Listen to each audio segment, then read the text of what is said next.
Assalamu alaikum. Welcome to my channel Smart Medical Study. My name is Arish Fatma, and in this lecture we will discuss the shoulder girdle function. First हम देखेंगे scapulohumeral rhythm, motion of the scapula synchronous with the motion of the humerus. जब हम motion कर रहे होते हैं humerus की तो साथ में हमारा scapula भी move कर रहा होता है. Allows for 150 to 180 degree of shoulder range of motion into flexion. जब हम shoulder की फ्लेक्शन करते हैं तो उसकी फ्लेक्शन रेंज जो है वो मैक्सिमम 150 टू 180 है और abduction with elevation. This is very among individuals. Her person के अंदर ये वेरी करती है. During setting phase 0 to 30 degree abduction and 0 to 60 degree of flexion. Motion is primarily at GH joint. 160 degree flexion पर और 0 to 30 degree abduction जो हम कर रहे होते हैं तो उसमें मोशन जो है सिर्फ GH जॉइंट पे, ग्लिनोह्यूमेरल जॉइंट पे हो रही होती है और स्कैपुला क्या होता है एट स्टेबल पोजीशन पे होता है. इट्स वेरी इंपॉर्टेंट क्योंकि जब पैथोलॉजी होती है कोई तो उसमें अगर स्कैपुला जो है अगर हम आर्म की मोशन कर रहे हैं 60 डिग्री तक और अगर उसमें स्कैपुला मूव कर रहा है तो इट्स मीन एनी पैथोलॉजी, क्योंकि वहाँ पे तो स्कैपुला को स्टेबल होना चाहिए था. ठीक है, तो ये इम्पोर्टेंट है. While during mid range of humeral motion scapula has greater mobility. जब हम उसके बाद जाते हैं मिड रेंज में, आगे हमारी रेंज इंक्रीज होती है तो स्कैपुला की मोबिलिटी ज़्यादा हो जाती है 1:1 विद दी ह्यूमरस के साथ. फिर लेटर इन दी रेंज, फिर आखिर में GH जॉइंट रेंज डोमिनेट्स दी मोशन. फिर बाद में जो है वो फिर GH जॉइंट की ग्लिनोह्यूमेरल जॉइंट की रेंज ऑफ मोशन ज़्यादा हो जाती है. मीन्स के वो मूव कर रहा होता है, फिर स्कैपुला स्टेबल होता है. Early studies analyse only upward rotation of scapula. उसमें तब यही था कि जस्ट स्कैपुला की अपवर्ड मोशन होती है. अब recent 3 dimensional research shows component scapular motions to be upward rotation, posterior tilting and scapular external rotation with the full shoulder elevation. full shoulder elevation के साथ हमें स्कैपुला की 3 डायमेंशनल मतलब 3 movements देखने को मिलती हैं. During humeral elevation, synchronous motion of the scapula allows the muscles moving the humerus to maintain an effective length-tension relationship throughout the activity and maintain congruency between humeral head and fossa while decreasing shear forces. Means के वही length tension relationship excess motion से prevent करे. अगर हम humerus को move कर रहे हैं तो उसमें मसल्स वगैरह हैं जो उसके एंटागोनिस्ट होंगे, वो उससे क्या करेंगे, एक्सेस मूवमेंट से प्रिवेंट करेंगे.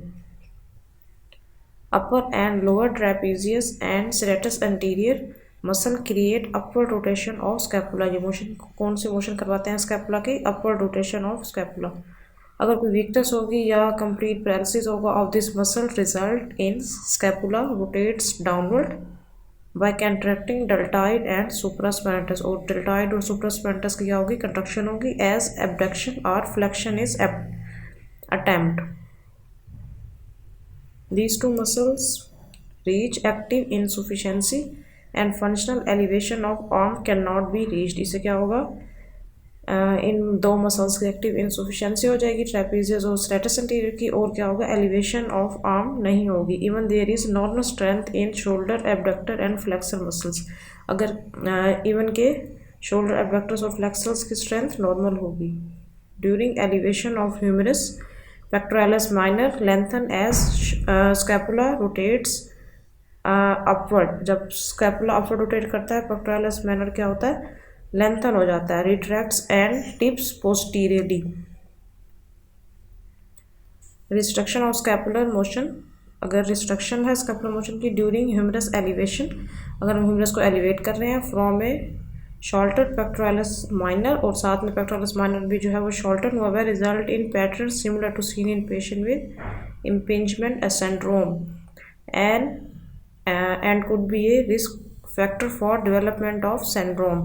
तो ये डेवलपमेंट ऑफ सिंड्रोम कौन सा, इम्पिंजमेंट सिंड्रोम का रिस्क फैक्टर है. Clavicle elevation and rotation with humeral motion. It is accepted that first 30 degree of upward rotation of scapula occur with elevation of clavicle. ये कब होती है? जब हम clavicle को elevate करते हैं as at SC joint. This motion allow the scapula to rotate additional 30 degree at AC joint. और वो 30 degree AC joint पे भी additional rotation होती है. Next, loss of any of these functional component reduce the amount of scapular rotation. अगर इनमें से कोई भी फंक्शनल कंपोनेंट लॉस होगा तो स्कैपुलर रोटेशन क्या हो जाएगी? कम हो जाएगी. And this range of motion of the upper extremity की रेंज ऑफ मोशन भी इफेक्ट होगी. External rotation of humerus with elevation. जब हम ह्यूमरस की एलिवेशन करवाते हैं तो वो क्या कह रहे हैं कि उसमें एक्सटर्नल रोटेशन होगी. During elevation of arm humerus rotate externally. This allow the greater tubercle of humerus to clear the coracoid arch. तो ग्रेटर ट्यूबरकल ऑफ ह्यूमरस जो है वहाँ पर स्पेस आ जाती है to clear the coracoid arch. Weak infraspinatus and teres minor.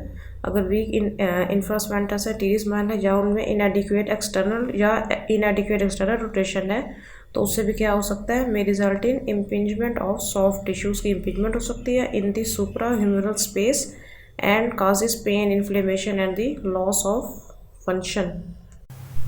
Next क्या है? Deltoid, short, rotator cuff and supraspinatus mechanism.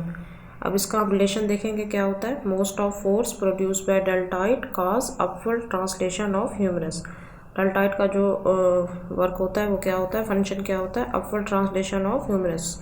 If not occur then it lead to impingement of soft tissues. तो इसका मतलब है क्या है? इम्पिंजमेंट अगर वो नहीं हो सकती तो between humeral head and coracoacromial arch.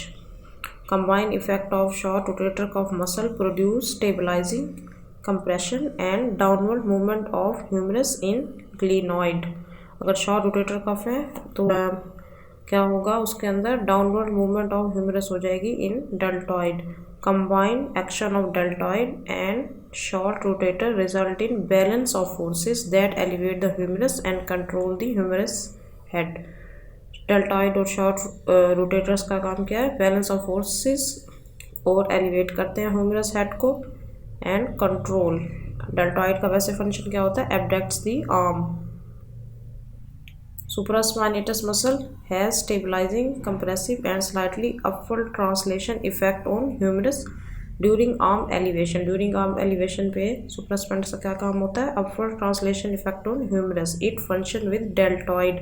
ये भी डेल्टॉइड के साथ कंबाइंड इफेक्ट करता है. ठीक है. Interruption of coordinated function of these mechanism may lead to tissue microtrauma and shoulder complex dysfunctions. अगर इंटरप्शन हो जाए तो क्या हो सकता है?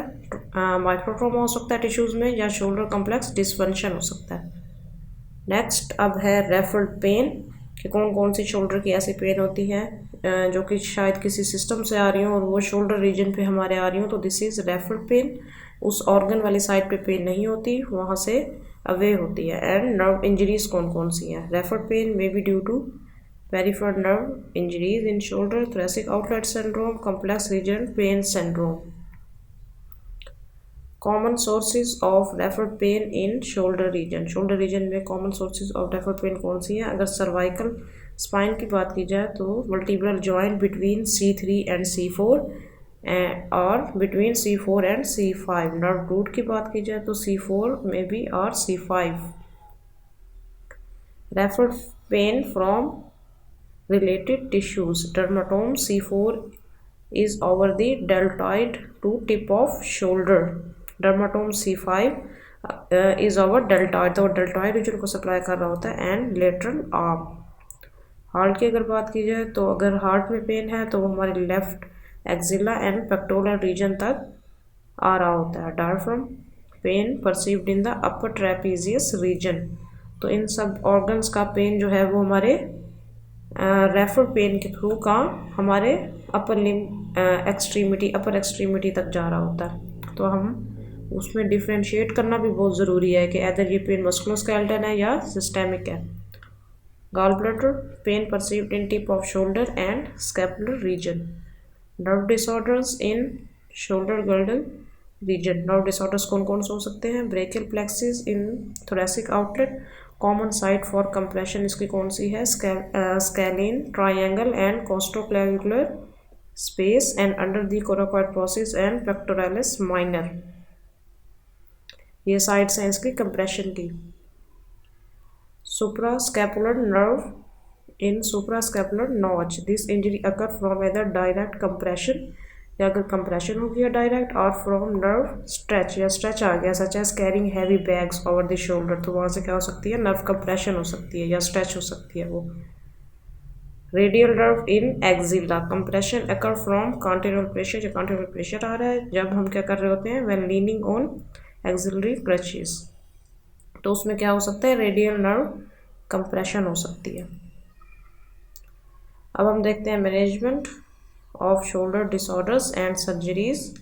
To make sound clinical decision, it is necessary to understand the pathology. अगर आपने अच्छा क्लिनिकल अपना बनाना है डायग्नोसिस, तो ये इम्पोर्टेंट है कि आप अच्छे से समझें उसकी पैथोलॉजी, सर्जिकल प्रोसीजर्स क्या होंगे, precautions, and identify the impairment, functional limitations क्या क्या हो सकती हैं, एंड डिफॉर्मिटी। वैसे ये हमने नेक्स्ट लेक्चर में पढ़ना है, तो next we will discuss the management. And this is the end of the video. I definitely sure that you enjoy this video. Thank you.